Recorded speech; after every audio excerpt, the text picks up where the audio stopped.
മുത്തശ്ശ മുത്തശ്ശ, ഇന്ന് കണ്ണന്റെ ഏത് കഥയാ പറയണേ? കുട്ടികളെ നമസ്കാരം. ഇന്ന് വീണ്ടും കഥ കേൾക്കാൻ വന്നേക്കല്ലേ എല്ലാവരും. ഇന്ന് ഏത് കഥയാണ് പറയേണ്ടത്? ഇന്ന് നമ്മൾ ഇന്നലെ നിർത്തിയ കഥയുടെ ബാക്കി. ഇന്നലെ മധുരയിലൂടെ കണ്ണൻ ഇങ്ങനെ പോയതും അലക്കുകാരനെ കൊന്നതും ഒരാൾക്ക് അനുഗ്രഹം കൊടുത്തതും മാലക്കാരൻ്റെ മാല സ്വീകരിച്ചതും ഒക്കെ കേട്ടു. ഇനി കണ്ണൻ വീണ്ടും നടന്നു എന്ന് പറയുകയാണ്. അതാണ് നമ്മൾ ഇന്ന് കേൾക്കാൻ പോണത്. അപ്പോൾ പതിവ് പോലെ നമുക്ക് ആദ്യം എന്ത് ചെയ്യാം? ആദ്യം ശ്ലോകങ്ങൾ ചൊല്ലാം. അപ്പോൾ അത് ചൊല്ലും, അതിൻ്റെ കൂടെ നിങ്ങളെല്ലാവരും ചൊല്ലാം. വക്രതുണ്ടമഹാകായം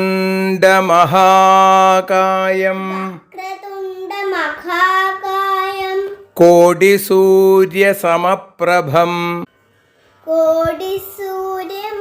സമപ്രഭം നിർവിഘ്നം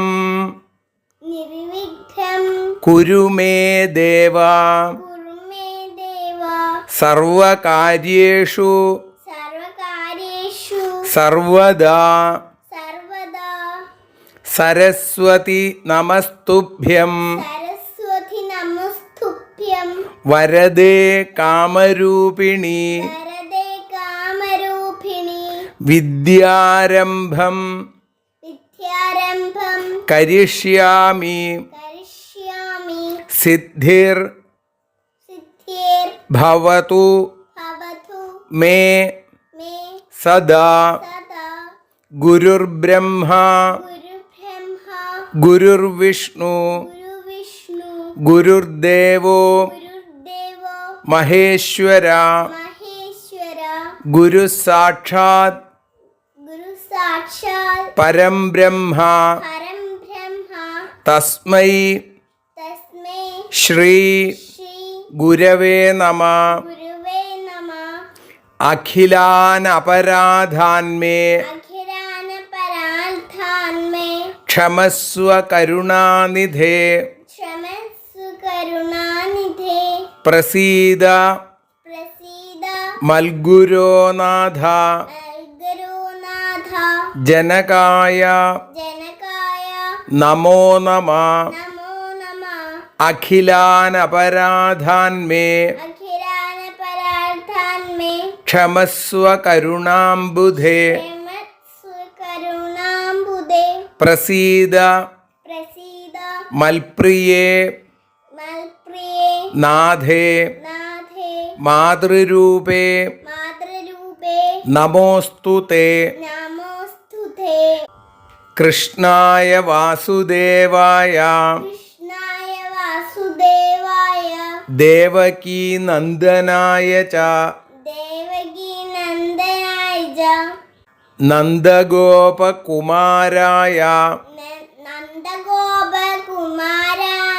ഗോവിന്ദായ നമോ നമഃ. അപ്പം ഇതുപോലെ എല്ലാവരും ചൊല്ലാം. അപ്പോൾ മുത്തശ്ശൻ്റെ പ്രിയപ്പെട്ട കുട്ടികൾക്ക് നമസ്കാരം. ഇപ്പം നിങ്ങൾ കഥ കേട്ട് ഇപ്പോൾ ഒരു ഏകദേശം എങ്ങനെയൊക്കെയാണ് കഥ എന്നുള്ളതൊക്കെ ഏകദേശം മനസ്സിലായി. കണ്ണൻ മധുരയിലെത്തിയ കഥയാണ് നമ്മൾ ഇന്നലെ കേട്ടത്. ഇന്നും അതേ മധുരയിലൂടെ കണ്ണൻ ഇങ്ങനെ സഞ്ചരിക്കുന്നു. കണ്ണൻ എന്തിനാ വന്നത്? അക്രൂരൻ പറഞ്ഞു ഇവിടെ ഒരു ധനുർയാഗം നടക്കുന്നുണ്ട്, അത് കാണാൻ വേണ്ടിയിട്ട് കംസൻ വരാൻ പറഞ്ഞേക്കുകയാണ്.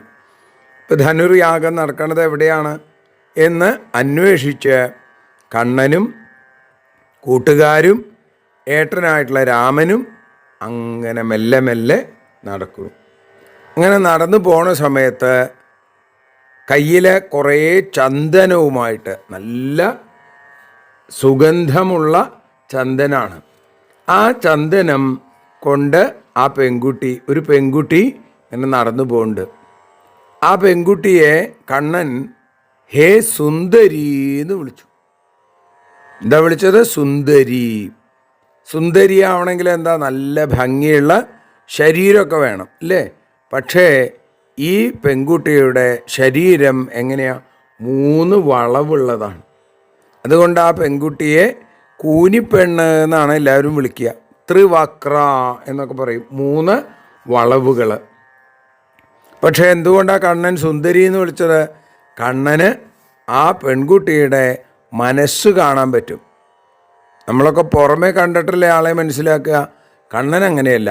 പുറമേക്ക് നിങ്ങൾ ഏത് വേഷം ഇട്ടോളൂ, പക്ഷേ അകം അത് ശുദ്ധമാവണം. അത് ഭഗവാൻ വലിയ നിർബന്ധമാണ്. അപ്പോൾ ഭഗവാൻ സുന്ദരി എന്ന് വിളിച്ചു. അവൾ തിരിഞ്ഞു നോക്കിയപ്പോൾ കണ്ണൻ്റെ കാല് മാത്രമേ കാണാൻ സാധിച്ചുള്ളൂ. കാരണം എന്താ? അവളിങ്ങനെ വളഞ്ഞിരിക്കുകയല്ലേ. അപ്പോൾ ഒരു സുന്ദരനാണ് അവിടെ വന്ന് നിൽക്കണത് എന്ന് അവൾക്ക് തോന്നി.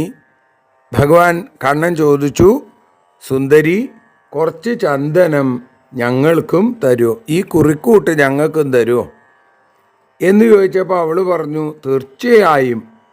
അത് എനിക്കൊരു സൗന്ദര്യമില്ല, എന്നിട്ട് അവിടുന്ന് സുന്ദരനായ അവിടുന്ന് എന്നെ സുന്ദരൻ എന്ന് വിളിക്കണു.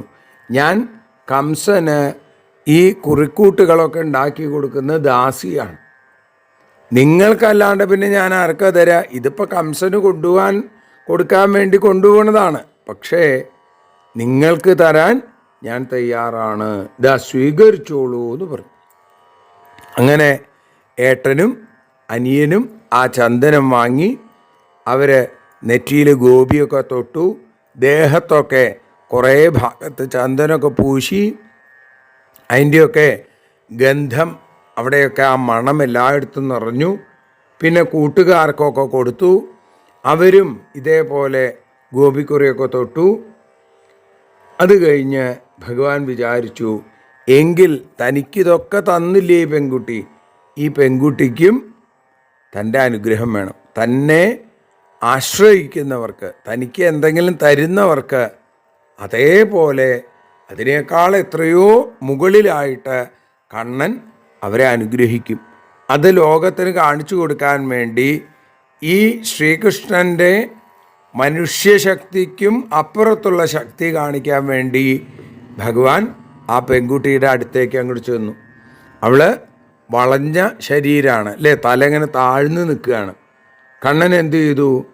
അവിടെ ആ പെൺകുട്ടിയുടെ മുമ്പിൽ ചെന്ന് നിന്ന് അവളുടെ വലത്തെ കാലിൽ തൻ്റെ ഇടത്തെ കാലുകൊണ്ട് ഒന്നങ്ങനെ ചവിട്ടി, വേദനിക്കാതെ ഒന്നങ്ങനെ ചവിട്ടിയിട്ട് തൻ്റെ വലത്തെ കൈ കൊണ്ട് ആ പെൺകുട്ടിയുടെ താടിയുമ്മ പിടിച്ച് മെല്ലെ ഒന്നങ്ങോട്ട് പൊക്കി. ഉടനെ തന്നെ ആ കണ്ണൻ തൊട്ടപ്പോൾ തന്നെ ആ പെൺകുട്ടി അതിസുന്ദരിയായി മാറി, വളവുകളൊക്കെ തീർന്നു. ഭഗവാൻ തൊട്ടപ്പോൾ ഒരു പാമ്പ് വിദ്യാധരനായി മാറി. ഭഗവാൻ കൈ പിടിച്ചപ്പോൾ ഒരു ഓന്ത് രാജാവായി മാറി എന്നൊക്കെ കഥകൾ ഭാഗവതത്തിലുണ്ട്. ഇവിടെ ഭഗവാൻ തൊട്ട് ആ താടിയിൽ പേടിച്ച് ഒന്നങ്ങനെ ഉയർത്തിയതോടുകൂടി അവൾ അതിസുന്ദരിയായിട്ടുള്ള ഒരു യുവതിയായി മാറി. അവൾ കണ്ണൻ്റെ ഉത്തരീയത്വം അങ്ങോട്ട് പിടിച്ചു. എന്നിട്ട് പറഞ്ഞു, എൻ്റെ വീട്ടിലേക്ക് വരണം എന്ന് പറഞ്ഞു. അപ്പോൾ കണ്ണൻ എന്ത് പറഞ്ഞു? അതിന് സമയമായിട്ടില്ല, ഞാൻ പിന്നെ വരാം എന്നും പറഞ്ഞ് ഏട്ടനോടുകൂടി കണ്ണൻ നേരെ വീണ്ടും നടക്കാൻ തുടങ്ങി. ഇനി എവിടെയാണ് യാഗം നടക്കണത്? ഈ ധനുസ്, ഈ വില്ല് എവിടെയാണ് വെച്ചേക്കണത്? അത് നോക്കണം. അപ്പോൾ അവിടെ കണ്ട ഒരാളോട് ചോദിച്ചു, ഈ വലിയൊരു യാഗം നടക്കുന്നുണ്ടെന്ന് അറിഞ്ഞു വന്നതാണ് ഞങ്ങൾ, ഈ വില്ല് എവിടെയാണ് വെച്ചേക്കണത് എന്ന് ചോദിച്ചപ്പോൾ യാഗശാല കാണിച്ചു കൊടുത്തു. കണ്ണനും ഏട്ടനും കൂടി അകത്തേക്ക് ചെല്ലുന്നു. ഇന്ദ്രധനുസ് പോലെ അതിസുന്ദരമായിരിക്കുന്ന, അതുപോലെ നല്ല ചൈതന്യമുള്ള തിളങ്ങുന്ന ഒരു വില്ല്. അവിടെ വില്ല് ഏട്ടനും അനിയനും കണ്ടു. കാവൽക്കാർക്ക് നടുവിലൂടെ 2 പേരും അകത്തേക്ക് അങ്ങോട്ട് കടന്നു. നോക്കൂ, 300 പേര് വിചാരിച്ചിട്ട് പോലും പൊക്കാൻ പറ്റാതെ കൊണ്ടുവച്ചേക്കാണ്. വലിയ വണ്ടിയിലൊക്കെ കൊണ്ടുവന്ന് വെച്ചേക്കാണ്. കണ്ണൻ ഇവർക്ക് ആർക്കും തടുക്കാൻ കഴിയുന്നതിന് മുമ്പ് അകത്തേക്ക് കടന്നു. കടക്കരുത് എന്ന് പറഞ്ഞു, ഭഗവാൻ കടന്നു. എടുക്കരുത് എന്ന് പറഞ്ഞു, ഭഗവാൻ ആ വില്ല് അനായാസം ഒരു ആന കരിമ്പിൻ്റെ തണ്ട് ഉയർത്തുന്നത് പോലെ അങ്ങോട്ട് ഉയർത്തി. എന്നിട്ട് ആ ഞാണ് ഇങ്ങോട്ട് വലിച്ചു കെട്ടുക, അല്ലേ? വില്ലിനൊരു ഞാണുണ്ട്, ഒരു നൂല് പോലെയുള്ള ഒരു വസ്തു കൊണ്ട്, ഒരു ചരട് കൊണ്ട് കെട്ടുക. അപ്പം ഇതേപോലെ ആ ഞാണ് ഇങ്ങോട്ട് വലിച്ച് അത് കൂട്ടിക്കെട്ടാൻ നോക്കിയപ്പോൾ അതോടുകൂടി ആ വില്ല് 2 കഷ്ണമായിട്ട് ഒടിഞ്ഞുപോയി. കണ്ണൻ്റെ ശക്തിക്ക് ചേർന്നതായിരുന്നില്ല ആ വില്ല് 2 കഷ്ണമായിട്ട് തകർന്നു. എന്നിട്ടോ ഭഗവാൻ ഇത് ചെയ്തു. ഇവിടെ ഈ വില്ലൊടിഞ്ഞ ശബ്ദം കേട്ടപ്പോൾ കംസൻ പേടിച്ചു പോയി. എന്താ സംഭവിക്കണത് എന്ന് ചോദിച്ചു. അപ്പോൾ പറഞ്ഞു, ഇതാ കൃഷ്ണൻ വന്ന് നമ്മുടെ വില്ല് ഒടിച്ചു കഴിഞ്ഞു. കൃഷ്ണൻ്റെ അടുത്ത് യുദ്ധത്തിന് വന്നു കുറേ ആളുകൾ. അവരെ മുഴുവൻ ഈ വില്ലിൻ്റെ പകുതി കൊണ്ട് ഏട്ടനും അനിയനും കൂടി അടിച്ച് ഓടിച്ചു. കംസൻ വിവരം അറിഞ്ഞു. കംസന് പേടിയായി. കംസൻ അന്ന് രാത്രി ഉറങ്ങാൻ പോലും കഴിയാതെ കിടന്നു എന്നാണ്. കണ്ണൻ വൈകുന്നേരമായപ്പോൾ കയ്യും കാലും ഒക്കെ കഴുകി രാത്രിയിൽ അമ്മ കൊടുത്തയച്ച ആ ഭക്ഷണമൊക്കെ കഴിച്ച് സുഖമായിട്ട് കിടന്നുറങ്ങി. കംസൻ തൻ്റെ കാവക്കാരെയൊക്കെ വിളിച്ചു. കാരണം എന്തോ തനിക്ക് ഉറക്കം വരുന്നില്ല. മരണത്തെ സൂചിപ്പിക്കുന്ന നിമിത്തങ്ങളൊക്കെ കാണാൻ തുടങ്ങി. ചില കാര്യങ്ങൾ കണ്ടാൽ അത് ദോഷമാണെന്നാണ് പറയുക. എന്തൊക്കെയാണ് കണ്ടത്? കണ്ണാടിയിൽ പോയി നോക്കിയപ്പോൾ, കണ്ണാടിയിൽ നോക്കിയാൽ എന്ത് കാണും? നമ്മുടെ മുഖം തന്നെ കാണും, ഇല്ലേ? എന്നാൽ കണ്ണാടിയിൽ നോക്കുമ്പോൾ തൻ്റെ മുഖം മാത്രമല്ല, ശിരസ് മാത്രമല്ല, ബാക്കിയൊക്കെ ഉണ്ട്. കഴുത്തിന് മുകളിലേക്ക് ഇല്ല. പിന്നെ ചന്ദ്രൻ, നക്ഷത്രങ്ങൾ, ഇതൊക്കെ ഒരു സ്ഥലത്ത് ഒരെണ്ണല്ലേ ഉണ്ടാവുള്ളൂ, അതൊക്കെ 2ആയിട്ട് കാണുക. പിന്നെ നമ്മൾ ചെവി ഇങ്ങനെ പൊത്തി നോക്കുക, അപ്പോൾ ഒരു ശബ്ദം കേൾക്കും. ഇതിനാണ് പ്രാണശബ്ദം എന്ന് പറയുക. ചെവി പൊത്തുമ്പോൾ പ്രാണശബ്ദം കേൾക്കണില്ല. ഇതേപോലെ തന്നെ വൃക്ഷങ്ങൾക്ക്, അതിനൊക്കെ സ്വർണ്ണ നിറം ആണെന്ന് തോന്നുക. സ്വപ്നത്തിൽ വന്ന് പ്രേതങ്ങൾ തന്നെ കെട്ടിപ്പിടിക്കുന്നതായിട്ട് തോന്നുന്നു. ഭൂമിയിൽ ആ കാലടിപ്പാടുകൾ ഇല്ലാതെയാവുക. അതേപോലെ വസ്ത്രമൊന്നും ധരിക്കാതെ ശരീരത്തിൽ എണ്ണ തേച്ച് കഴുതപ്പുറത്ത് പോകണമെന്ന് തോന്നുക. ചെമ്പരത്തി പൂമാല അണിഞ്ഞിരിക്കണമെന്ന് തോന്നുക. ഇങ്ങനെയുള്ള ദുർനിമിത്തങ്ങളൊക്കെ കണ്ട് കംസൻ വല്ലാതെ പേടിച്ചുപോയി. പിറ്റേന്ന് പ്രഭാതത്തിൽ കാലത്ത് സൂര്യൻ ഉദിച്ചിങ്ങനെ വരുന്നു. സൂര്യൻ എവിടെ ഉദിക്കുക? കിഴക്ക് ഭാഗത്ത്, അല്ലേ? കിഴക്ക് ഭാഗത്ത് സൂര്യൻ ഇങ്ങനെ ഉദിച്ചു വരുന്നു. രാജഭൃത്യന്മാർ അവർ മല്ലരംഗമൊക്കെ ഗംഭീരമായിട്ട് അലങ്കരിച്ചു വെച്ചിട്ടുണ്ട്. അവിടെ വന്ന് മല്ലരംഗത്തെ പൂജിച്ചു. പെരുമ്പറ മുഴക്കി മല്ലയുദ്ധം കാണാൻ വരുന്ന ആളുകൾക്ക് മഞ്ചങ്ങളൊക്കെ തയ്യാറാക്കി. എല്ലാ നിലയ്ക്കും ബ്രാഹ്മണർ, ക്ഷത്രിയർ, വൈശ്യർ, ശൂദ്രർ, മറ്റ് നഗരവാസികൾ, കംസൻ്റെ സാമന്തരാജാക്കന്മാർ, അവരൊക്കെ ഓരോ മഞ്ചത്തിൽ ഇരുന്നു.